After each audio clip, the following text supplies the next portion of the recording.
Welcome back, everybody, to Worlds Beyond with Cam and Ron. We're super excited this week to be talking about Marvel's Hawkeye on Disney+.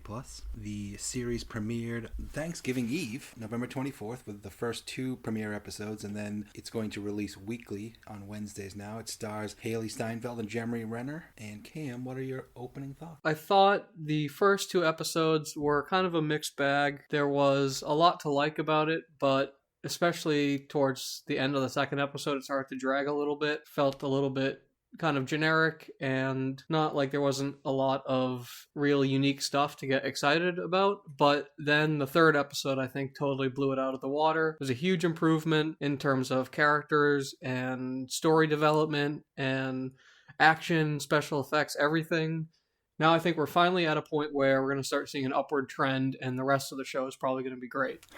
I think I liked it a lot more than you did. I think it definitely had some or liked it so far. I think it definitely had its ups and downs in the first three episodes. I am particular, without getting too spoilery, I liked the intro, the way it opened up, looking back to the past. I liked a lot of the character development with Haley Steinfeld's family and Jeremy Renner's family, and several things. So I don't want to we'll switch into getting into spoilers next and with deeper thoughts. But overall, I liked the first three episodes. I thought there was a few down spots, like the opening of episode 3. I thought was a little slow, but I think it's definitely hitting its stride now. Yeah, so now that we can get into spoilers, I can kind of delve a little bit deeper into my thoughts on why I was a little bit disappointed with the first two episodes.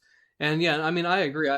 I'm not to say that the first two episodes were bad by any stretch. I loved Kate. She's a great new character, kind of in a lot of ways a lot like Hawkeye, but as she will make clear in the show, she's a lot more of a kind of bleeding heart, save people and do the right thing all the time, whereas Hawkeye is kind of struggling with his past as Ronin and being kind of a brutal, relentless killer. So I like the contrast between Kate and Hawkeye, especially since Kate is unaware of Hawkeye's past as Ronin. But I just thought that the kind of setup wasn't anything particularly special. I loved the flashback at the beginning back to 2012, but then everything after that, it seemed just kind of like typical superhero setup. And it was all solid, but there wasn't really anything visually exciting about the first two episodes either.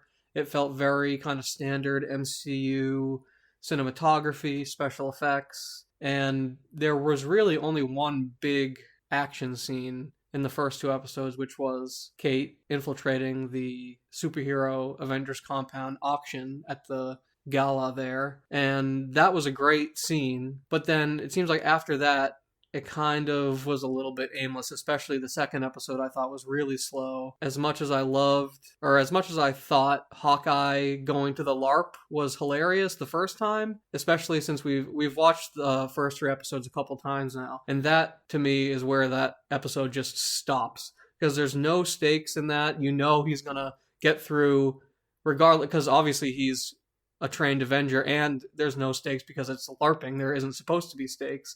And that first scene when he's kind of charging through all the LARPers is really funny. But then once it goes to the trial by combat and him losing purposefully to that guy, it's all fun and establishes his character and everything else. But it really just doesn't seem like there's a lot going on besides that. And so I was kind of feeling like, all right, we have to get somewhere in these first two episodes. And it's kind of obvious that they released the first two episodes together because neither of them, to me, were substantial enough. But kind of together, they were just enough to be a good beginning.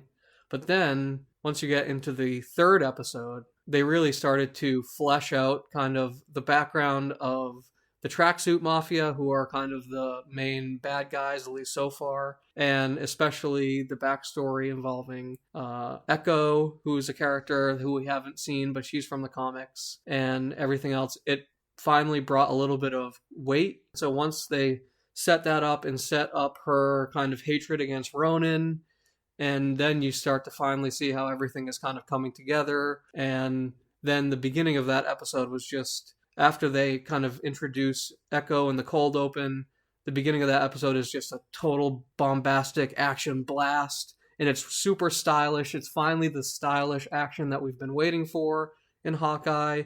Plenty of trick shots and fun trick arrows. And then the thing that stands out to me the most in that sequence is when they escape in the car and the camera is kind of in the middle of the car and it keeps spinning around and kind of showing the 360 view of everything that's going on. And that to me is finally like, they're finally kind of leaning into the stylish action that I really wanted from Hawkeye that I don't think I saw in those first 2 episodes. And so I think those are pretty much my deeper thoughts. I have some odds and ends that I can pull for the end of the episode, but what do you think? What are your deeper thoughts? So for me, I enjoyed the first 2 episodes. I think they are very up and down. I loved the flashback to 2012 to see how Kate got her inspiration directly from Hawkeye during the Battle of New York. I thought that was really cool. I think, yes, it is all kind of standard superhero setup. I think definitely there was a little bit of the introduction to Kate's character where they're trying to give her all the quippy, quirky lines to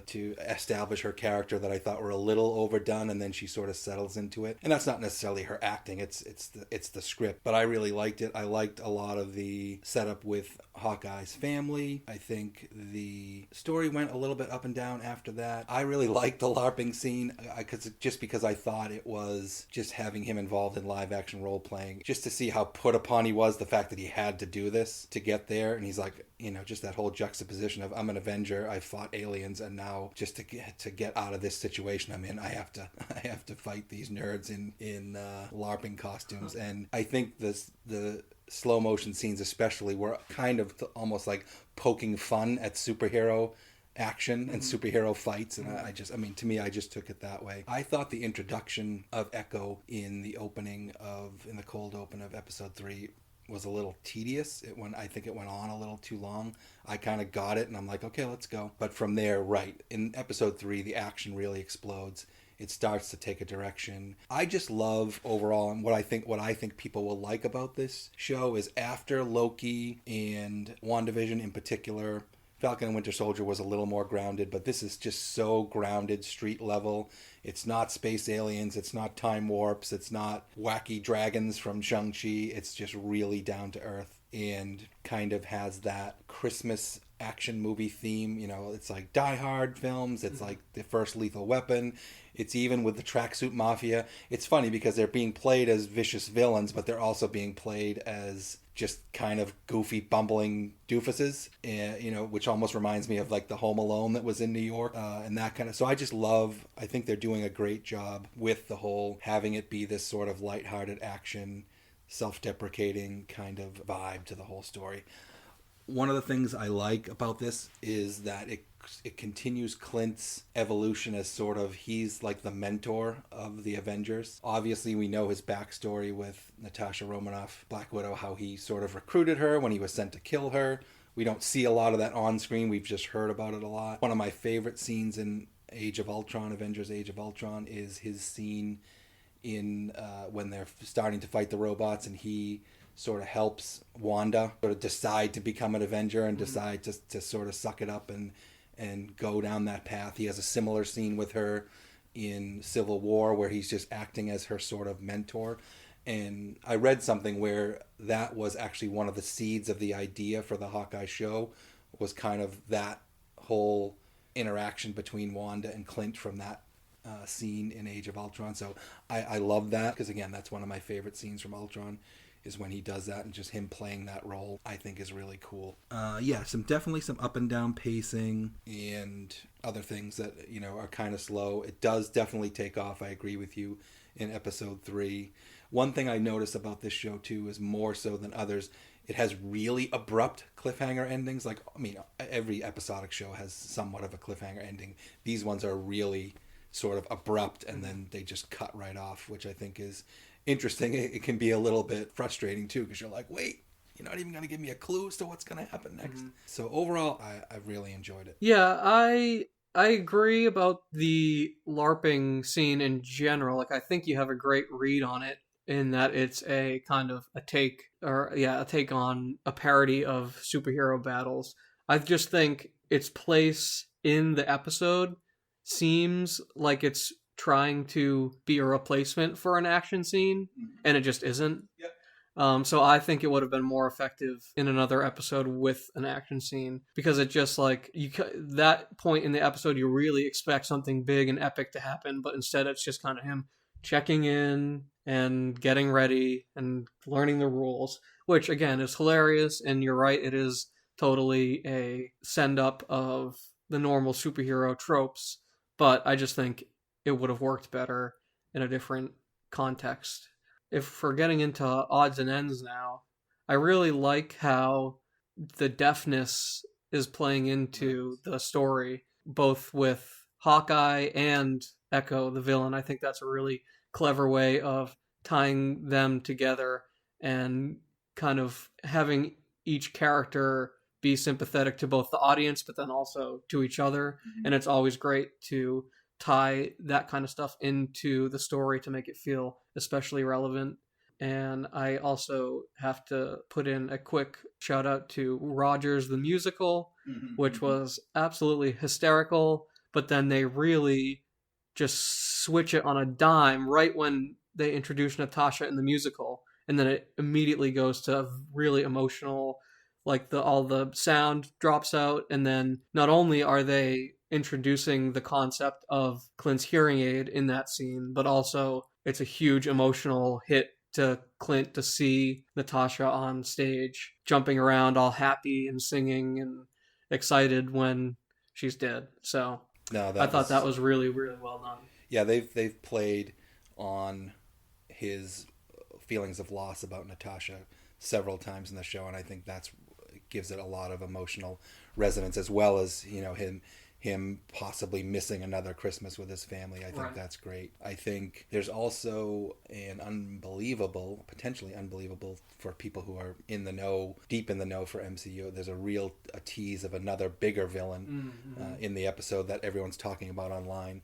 I won't spoil that for folks who know about it, but that seems to be. So it definitely seems like it's going in a bunch of different directions. Right, yeah, there's a lot of stuff going on. I'm interested in seeing how everything is going to tie in, because I feel like there's still a couple things we know or think is going to happen, but we're already in the last half of the season. So that's the thing about these 6-episode seasons too, and then they release the first 2 episodes right away. It's like the show's almost over at this point, even though it feels like it just started, which is a little bit strange.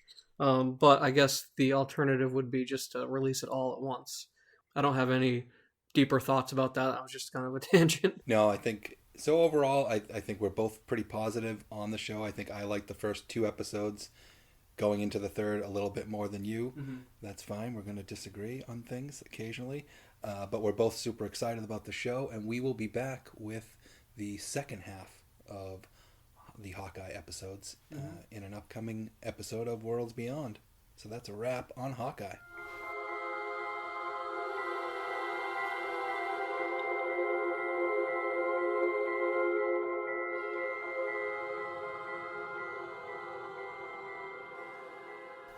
Next up on Worlds Beyond with Cam and Ron is a film that we just went to the theater to see, and it is Ghostbusters Afterlife. I've talked about going to the movie theater and the movie theater experience a couple times before.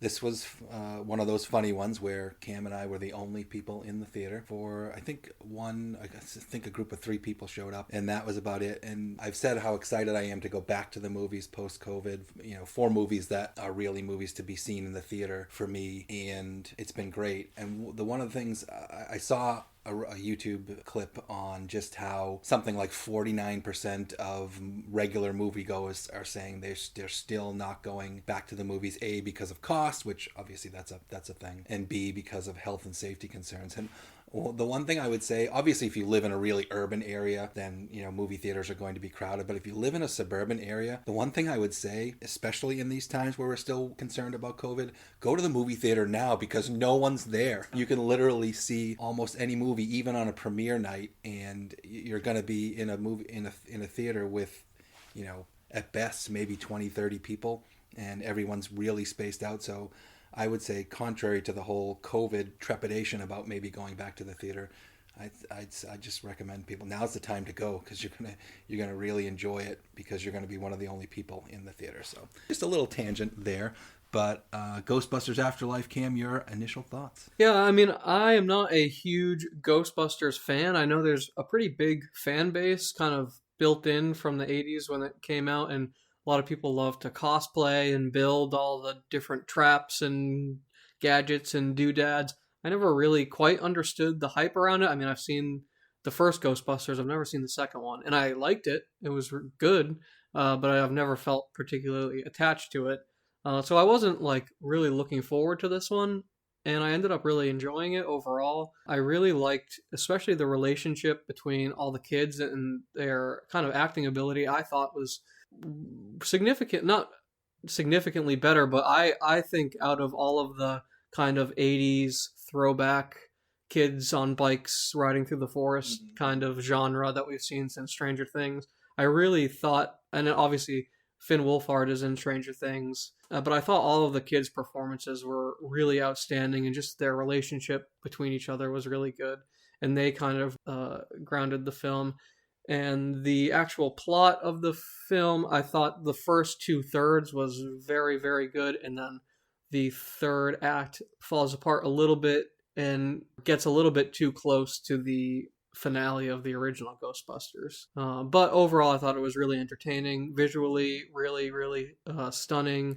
A lot of cool ghost effects and practical effects that kind of threw back to the original as well, which I thought was cool. And Paul Rudd was also really funny in it as well. Yeah, my initial thoughts, I have much more mixed feelings, I think, than you. I was a huge fan of Ghostbusters. Ghostbusters is one of those 80s movies that sort of goes alongside the John Hughes movies and Goonies and Spielberg movies as one of those just iconic 80s films. As a kid, I definitely went to the theater and saw it 3 or 4 times and loved it back then. So I have that baggage going into my review of this movie. And this movie really is very intentionally trying to sort of tie back with the family connections of folks, but really tying back to that film. And so I enjoyed it, but I had some issues with just the way the script sort of really mechanically sort of moved through to get it to get to this sort of callback to the original film and the original characters and everything else. So some of that just felt a little sort of forced and mechanical to me. But it's definitely enjoyable. It's got some emotional moments that I felt, and I think people who are nostalgic about Ghostbusters will really get that from this movie. So it's definitely an enjoyable film. I just sort of, to me, saw through. I felt like I was seeing through some of the connective tissue of the script, and it kind of took me out of the experience a little bit. Mm-hmm. So what are your more detailed thoughts? There is a lot of really artificial kind of setup and pushing things to where they need to go, especially just right down to kind of the premise itself. It's kind of like people still feel the same way about ghosts that they do in real life now, that they like people are, even though a giant marshmallow man walked through New York City and it's fairly common knowledge, some characters are aware of it. There's still characters who say, "Oh no, ghosts aren't real," and then so all the Ghostbusters are now forgotten about and kind of have fallen back into their old roles prior to the original film, and it just seems like a little bit contrived to get to that kind of nostalgic. That's the word I was searching for. Right? Yeah. Yeah. Contrived is a good word to try to get those reveals in there and get all the nostalgia bait in there. Although that being said, there was a lot of people who were really ragging on this film for being almost too much of a nostalgia throwback, remember this kind of thing. And I mean, maybe because I just don't have a huge connection to Ghostbusters, I didn't really feel that, but it wasn't really till the end where I felt like, okay, now it's really leaning in on those same exact kind of plot points and things that were happening in the original film.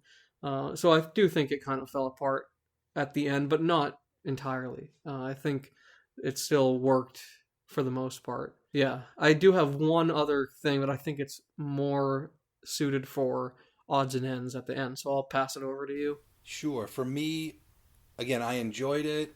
I thought the setup was good, a little bit slow getting into it, One of the things I agree with you, especially the child actors or adolescent actors, I thought all did a great job.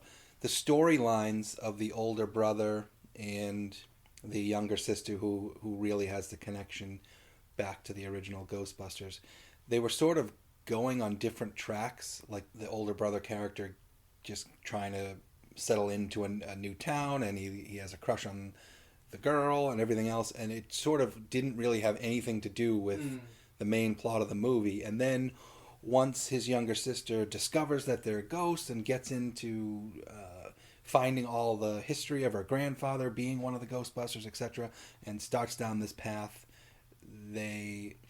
she just sort of brings her brother and his budding relationship with the girl he met into the whole thing. And it's just like it reminded me, there's a lot of 80s sort of kids save the day movies, like the most obvious example is Goonies, where the relationships and how the whole thing comes together feels really organic.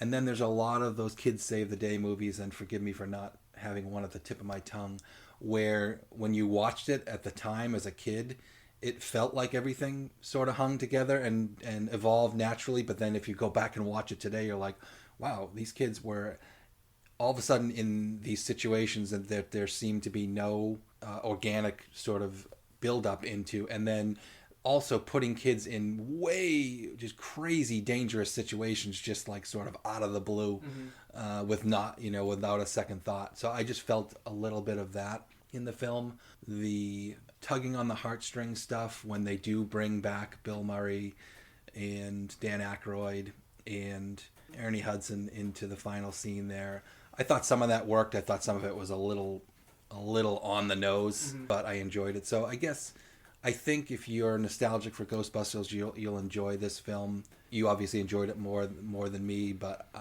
I just felt I was seeing into, again, I've said this already, I was just sort of seeing into the connective tissue of the script, and contrived is the word that you use that I felt along the way. But Paul Rudd was great, but he was great, but then he was just being sort of drawn into their circle to serve as, one of those gateway creatures. And going back, he was sort of the stand-in for Rick Moranis from the original Ghostbusters. Right. And so while I liked his character, he's so funny and always does a great job, but it just seemed, again, contrived is the word I would use. So that's sort of where I'll just leave that. But I think people will enjoy it as just sort of a fun diversion type of movie. Yeah, I think they did a great job, especially with the scares and it's funny, but not like a straight comedy like the 2016 one seemed to lean more towards, whereas this one is much more of a adventure with some horror and scary, exciting elements, but not over the top. It's still, I'd say, a good family film. But kind of the last thing I kind of wanted to comment on is, and this is a pretty major spoiler, it's kind of the final reveal of the film, but so if you really want to go in blind, I'd say stop here. But I did want to comment on the appearance of Harold Ramis at the end. There's a lot of people who are really vehemently against any sort of CGI recreation of dead actors. There's people who take a huge moral stance against it. My thing is, that's between the dead actor and their kind of children or whoever gave authorization to have their likeness recreated. I'm not going to pass any moral judgments because they know their family member better than I did. And if they're okay with it, and we don't know, for all we know, Harold Ramis could have said, if they have the technology to recreate me, I want you to use that to full advantage, recreate me and make money off me. We don't know. So I'm not, and I'm normally okay with it. I thought Tarkin in Rogue One was incredible, and there was a real performance and actor behind that as well, which I think helped.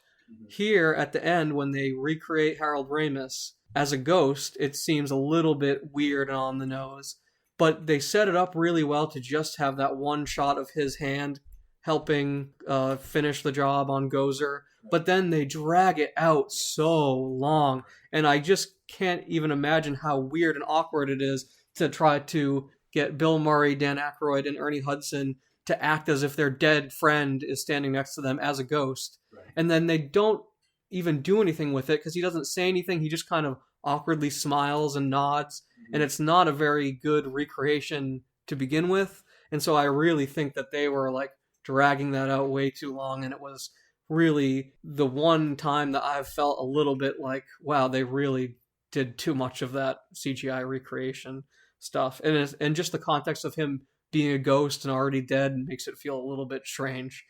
So that was just my final comment there. Yeah, no, great point. Great point. Just in terms of really drawing all the nostalgia out of that possible. And you're absolutely right. That scene where he helps his granddaughter bring down the ghost, that would have been just so perfect and poignant, but they had to just keep dragging it out, and everybody had their little everyone started FaceTime interacted with him, and it was a little bit much. It didn't work as well as I think they wanted it to, but all the other nostalgia stuff I thought was fine, and I'm sure I missed a lot of it too, so maybe there was more that people might find egregious, but I didn't. Yeah, so the only other thing, I'll just cap off one of your points, is the tone of the movie is, right, the 2016 was definitely going for straight comedy. This really, I will say, captured the tone of the original Ghostbusters in that it was an action adventure with comedy elements and some definitely scary elements. And I think this movie captured that really well. So that is a wrap on Ghostbusters Afterlife, and we will be back with Spider-Man No Way Home. And thank you for listening. Please give us a like or a follow or a comment in the various places where you may be listening to us. And thanks again, and we'll see you soon.